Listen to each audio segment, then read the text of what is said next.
that, like Ingo Swann, when they were being stimulated with a chirp signal going around their head, their accuracy improved. And the interesting thing about this is that this is not a biologically derived signal. This one doesn't come from the brain.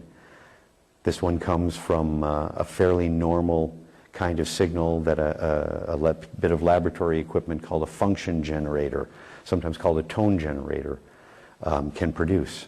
So a box that could produce you a perfect musician's A, 440 hertz, can often produce this kind of signal as well. So there's no biological basis for the success of this signal. In another experiment, and here we see the coils lighting up to show how the fields rotate. This was another experiment involved only siblings, brothers and sisters, sisters and sisters, brothers and brothers. One of them sat in the room with the octopus on their head, getting this stimulation around their head. The other one sat in another room, and their brain was monitored with EEG, electroencephalography. And what they found was that when the person who was in the darkened chamber was asked to pretend that they were touching their brother or sister in the other room, the brother or sister in the other room, they had their EEG respond. Pretend you're touching your brother, and the brother's brain waves show it. Pretend you're touching your sister's brain waves showed it. Again, transmission of information between two brains. This time it didn't take any group of 44 undergrads to rate the pictures for extra credit in their psychology class. This time the EEG showed it, the times matched up perfectly, and there's very little room for skeptics or research critics to find anything wrong with this experiment. And as far as I'm aware, no one has published anything criticizing any of these experiments. And considering how outlandish the results are from the point of view of traditional consensual science, that's really saying something. Sometimes the scientific community really wows us by what they say. In this case, I'm really wowed by what they didn't say. In addition to that, there were several of these cases where the occipital lobe of the brain, including the sibling touching experiment, responded more than other areas of the brain. And that's kind of an unusual and unexpected result, because the information processing areas of the brain, as far as we know, are not in the occipital lobes, in the back of the head. The occipital lobes are actually primarily a visual processing area. So like any good research, it leaves us with a few unanswered questions that will allow further research. Now, the next result wasn't published. I received it as an email from Dr. Persinger, who talked about how one person, in this case they had two octopus setups, both of them were receiving the brain stimulation. And what they did was one of them sat in a room and looked at a flashing light. The other one sat in another room, again with octopus stimulation and EEG. And what they found was that when the light was flashing for the one subject, the EEG of the other subject responded. And the reason that this is important is because whereas all the previous research in this field worked with human brains, transmission from one brain to another, examining the brain of a person while they're remote viewing actual people. This was doing it with a flashing light, something that has no personality, no personal vibrations or aura or anything like that for a psychic to lock onto. This was direct transmission from one brain to another.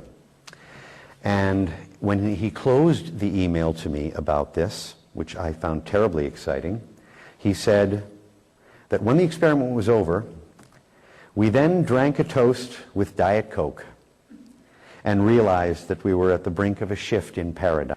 Now, the device that I've been discussing so far is the octopus, the circumcerebral neural stimulation device, Persinger and Koren. This is the Shiva device, And the Shiva device is my own invention based on Dr. Persinger's technology and developed with his full cooperation and support. I probably had easily half a dozen conversations with him over the phone in which he explained and re-explained the parameters for the signals, the way they rotate. As they rotate around the head, they don't just move from coil to coil. They move from one coil to another at, let's say, a speed of 10, then a speed of 12, 14, 16, 18, 20, with the length of time over each area increasing as it goes along. So the signals are changing, the magnetic fields are changing. They're getting weaker and stronger with each passing millisecond. And the rate at which it moves from one coil to the next continually changes. I have a question. Would you mind touching on the difference between magnetic and electromagnetic for a moment? Yes, I'm very happy to do that.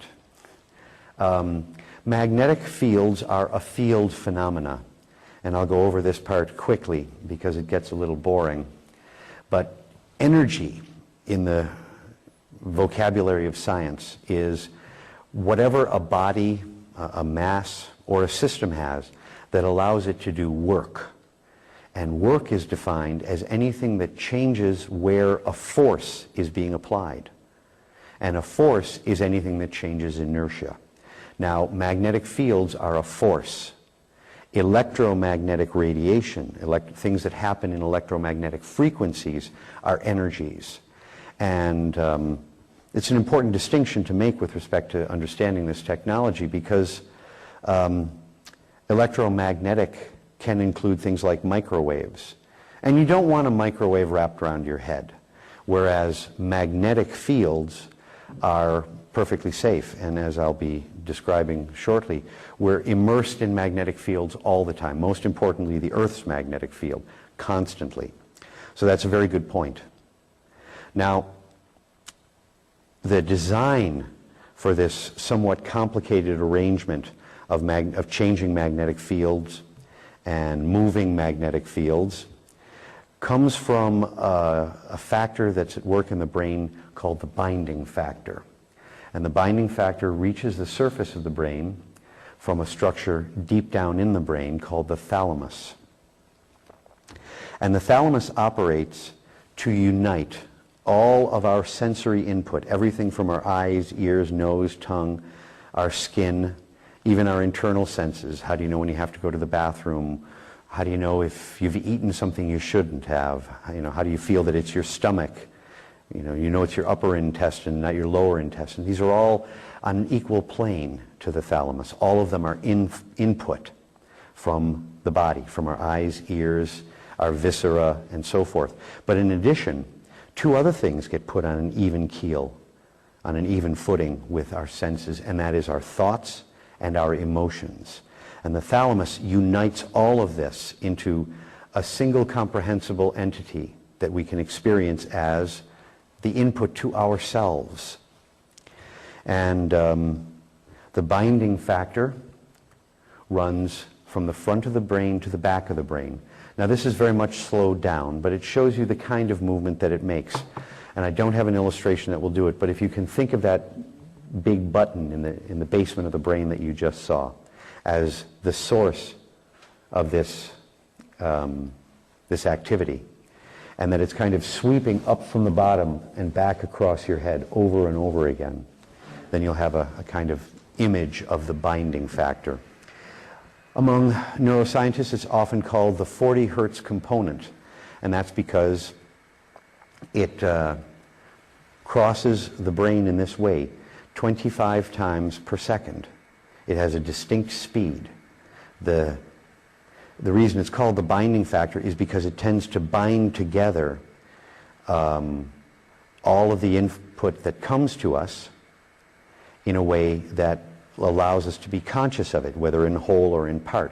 And so it's gotten the name the binding factor for consciousness. Now, in my own work thinking about this and developing a technology that works with it, I want to add something to that, and that is that it also tends to bind us as individuals to our normal repertoire of states of consciousness. You have a range of states of consciousness. Ingo Swann can close his eyes and he can see what's going on with missile silos in Siberia. I can't do that. What's the difference? In one state of consciousness, you can do that. In another one, you can't. That state of consciousness is within his repertoire. It's not within mine. There are enlightened masters who can put their hands on your heads and make you see God. The skill and the state they have to be in order to do that is in their repertoire of states, but it's not in mine. I can't do that. I've been able to stop a couple of people's headaches, made a couple of aches and pains go away back in the days when I was trying to learn spiritual healing, but I never even got close to what the real masters can do. So how does this technology work with the binding factor? The magnetic fields, the magnetic signals are circulated around the head. As you view the head from above, they go counterclockwise. The binding factor runs front to back. And that means that as these signals are over the right side of the brain, they're running against the grain of the binding factor. And when they're running over the left side of the head, they're running with the grain. So they're not trying to push the binding factor out of the way on the left side, and they are pushing it out of the way on the right side. And the speed at which the signals move from one pair of coils to the next is actually set by the speed at which the binding factor moves. By coming in at around the same speed, not exactly, but at close to it, the brain can become just a little confused about the state of the binding factor. And what that means is that while this is happening, and for a time afterwards, as I'll be getting into, you are no longer bound to your habitual lifetime repertoire of states of consciousness. What you can do with your consciousness when you're receiving this kind of stimulation, this kind of input, very much amplifies. The binding factor locks you into the person you normally are. And when you alter it, when you perturb it, when you make some changes in it, you can become temporarily somewhat of a different person with a wider range of cognitive skills. So here's another illustration that shows the movement of the signals, and there you can see the magnetic fields sort of jumping up and down over each position. I would have liked an illustration that changed the speed as it went around, but you can't imagine what a nightmare of computer graphics work that would have been. So the other point about all of these experiments that I haven't mentioned yet is that there was a further response, not just to the signals, but also to the Earth's magnetic field. And what they found in looking over the results of these experiments was that the subjects had a more robust response. Their narratives, their free associations while receiving the stimulation tended to match what the other person that they had come to the lab with more closely when the Earth's magnetic field was quiet. Now in this illustration you can see on the left-hand side there are some very, very small little green blocks, and what they indicate is that the Earth's magnetic field measure was just about 0 at that time. And that's the time when these kinds of experiments, in fact any kind of psychic or spiritual work, especially if it involves inner imaging, is more effective when the Earth's magnetic field is quiet.